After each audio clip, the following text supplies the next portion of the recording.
faayame tolcheesi uume sittiin kusannee guyyaa karraatiif situ faayame yaaleen suutiyaa siif jecha dhufee kottu as bahee as ilaalume.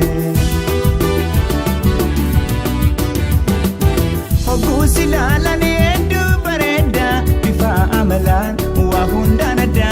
Hogguus ilaalanii hedduu bareeda bifa amalaan waa hundaan adda.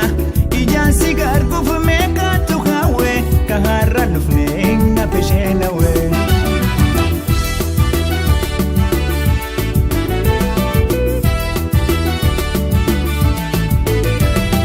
Tolcheesi uume sittiin kusannee guyyaa har'aatiif situ faayame tolcheesi uume sittiin kusannee guyyaa har'aatiif situ faayame yaaleen suutiyaa siif jecha dhufee kottu as bahee as ilaalume. Hogguu kofaltu sirraa bareeda namni si ilaaluuf didichaa dhufe. Hogguu kofaltu sirraa bareeda namni si ilaaluuf didichaa dhufe. Waliin taphadhu nu taphachiisi ka kana caalu mee maaltu hafe.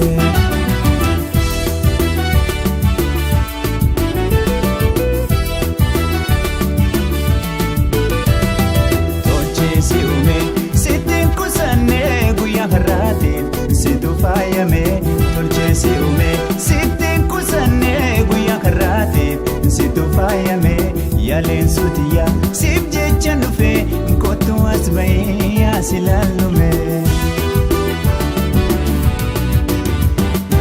Hogguus ilaalanii hedduu